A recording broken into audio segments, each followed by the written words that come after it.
علیکم ورحمۃ اللہ وبرکاتہ۔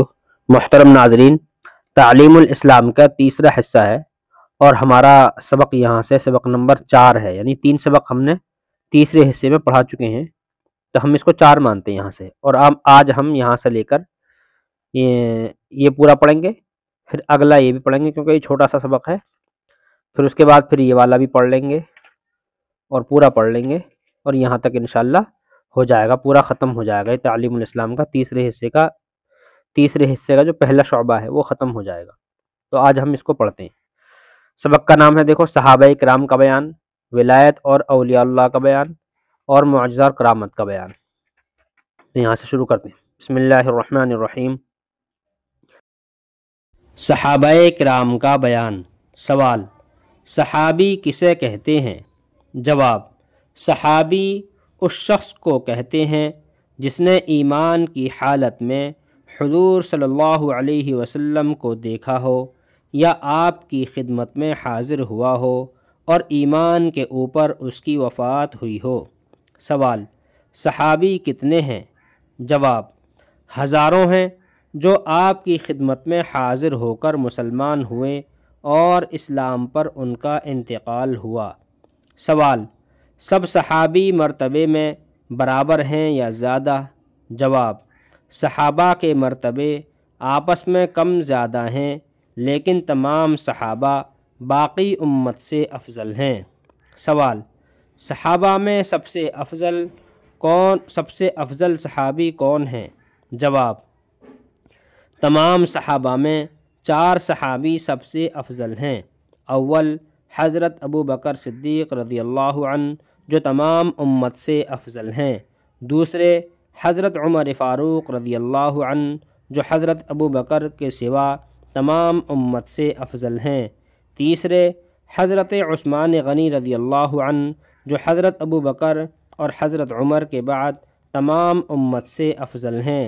چوتھے، حضرت علی رضی اللہ عنہ، جو حضرت ابو بکر اور حضرت عمر اور حضرت عثمان کے بعد تمام امت سے افضل ہیں۔ یہی چاروں بزرگ حضور رسول خدا صلی اللہ علیہ وسلم کے بعد آپ کے خلیفہ ہوئے۔ سوال: خلیفہ ہونے کا کیا مطلب ہے؟ جواب: حضور رسول اللہ صلی اللہ علیہ وسلم کے دنیا سے تشریف لے جانے کے بعد دین کا کام سنبھالنے اور جو انتظامات حضور صلی اللہ علیہ وسلم فرماتے تھے انہیں قائم رکھنے میں جو شخص آپ کا قائم مقام ہو اسے خلیفہ کہتے ہیں۔ خلیفہ کے معنی قائم مقام اور نائب کے ہیں۔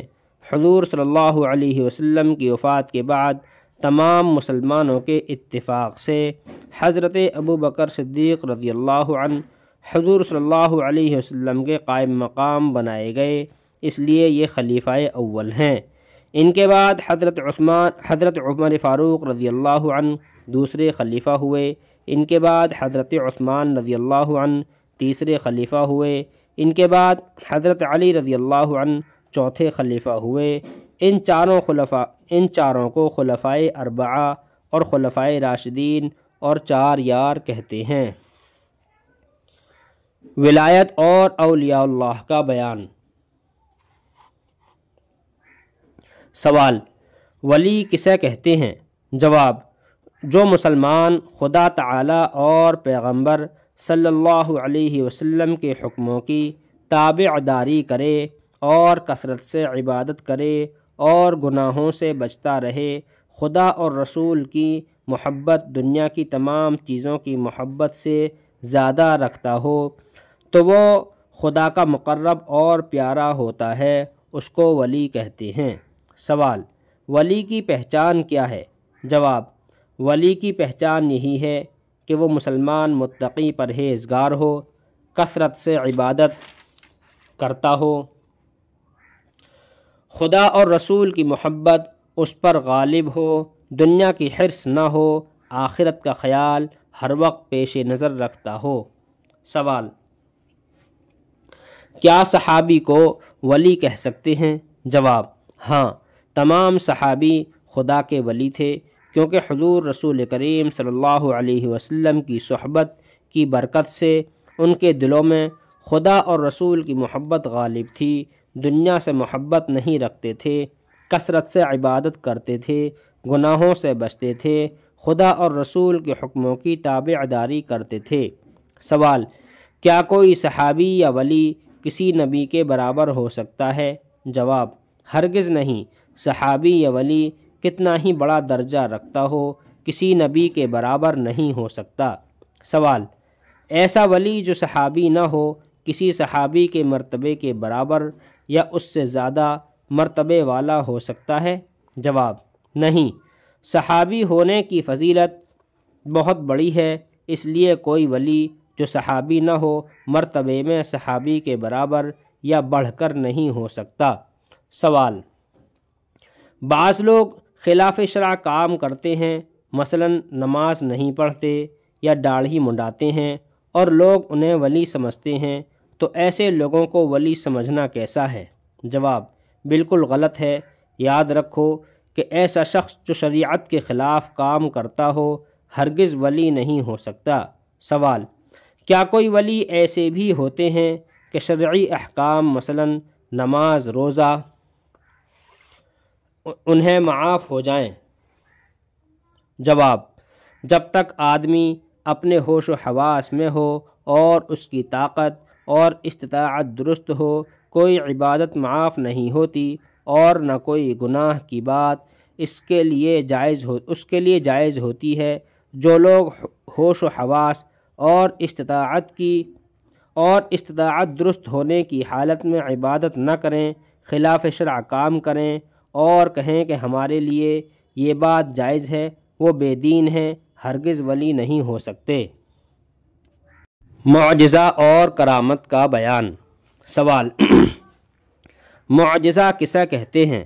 جواب: اللہ تعالی اپنے پیغمبروں سے کبھی ایسی خلاف عادت باتیں ظاہر کرا دیتے ہیں جن کے کرنے سے دنیا کے اور لوگ عاجز ہوتے ہیں، تاکہ لوگ ایسی باتوں کو دیکھ کر سمجھ لیں کہ یہ خدا کے بھیجے ہوئے ہیں۔ ایسی باتوں کو معجزہ کہتے ہیں۔ سوال: پیغمبروں نے کیا کیا معجزے دکھائے؟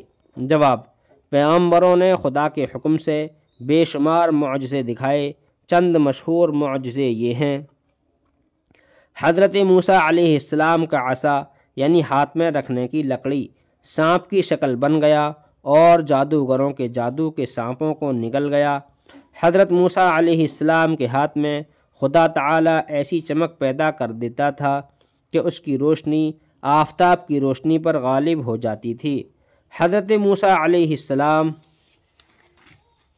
کے لیے دریائے نیل کے درمیان خشک راستے بن گئے اور وہ میں اپنے ساتھیوں کے ان راستوں سے دریا پار اتر گئے۔ جب فرعون کا لشکر ان راستوں میں گزر جانے کے ارادے سے بیچ دریا میں پہنچا تو وہ پانی مل گیا اور فرعون مع لشکر ڈوب گیا۔ حضرت عیسیٰ علیہ السلام خدا کے حکموں سے مردوں کو زندہ کر دیتے تھے، مادرزاد اندھوں کو بینائی دیتے تھے، کوڑھیوں کو اچھا کر دیتے تھے، مٹی کی چڑیاں بنا کر انہیں زندہ کر کے اڑا دیتے تھے۔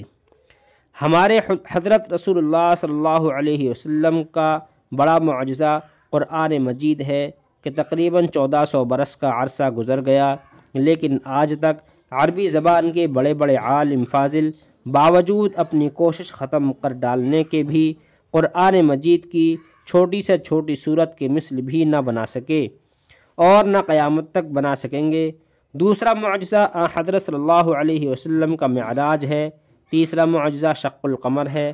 چوتھا معجزہ حضور صلی اللہ علیہ وسلم کا یہ ہے کہ آپ نے خدا تعالیٰ کے بتانے سے بہت سی آنے والی باتوں کی ان کے ہونے سے پہلے خبر دی اور وہ اسی طرح واقع ہوئیں۔ پانچواں معجزہ حضور صلی اللہ علیہ وسلم کا یہ ہے کہ حضور صلی اللہ علیہ وسلم کی دعا کی برکت سے ایک دو آدمیوں کا کھانا سینکڑوں آدمیوں نے پیٹ بھر کر کھا لیا۔ اس کے علاوہ حضور رسول سرور عالم صلی اللہ علیہ وسلم کے سینکڑوں معجزے ہیں جو تم بڑی کتابوں میں پڑھو گے۔ سوال: معراج کسے کہتے ہیں؟ جواب: اللہ تعالیٰ کے حکم سے حضور انور صلی اللہ علیہ وسلم رات کو جاگتے میں براق پر سوار ہو کر مکہ معظمہ سے بیت المقدس تک اور وہاں سے 7 آسمانوں پر اور پھر جہاں تک خدا تعالیٰ کو منظور تھا وہاں تک تشریف لے گئے۔ اسی رات میں جنت اور دوزخ کی سیر کی اور پھر اپنے مقام پر واپس آ گئے۔ اسی کو معراج کہتے ہیں۔ سوال: شق القمر سے کیا مراد ہے؟ جواب: شق القمر سے مراد یہ ہے کہ ایک رات کفار مکہ نے حضور رسول انور صلی اللہ علیہ وسلم سے کہا کہ ہمیں کوئی معجزہ دکھائیے، تو حضرت صلی اللہ علیہ وسلم نے چاند کے 2 ٹکڑے کر دیے اور سب حاضرین نے دونوں ٹکڑے دیکھ لیے۔ پھر وہ دونوں ٹکڑے آپس میں مل گئے اور چاند جیسا تھا ویسا ہی ہو گیا۔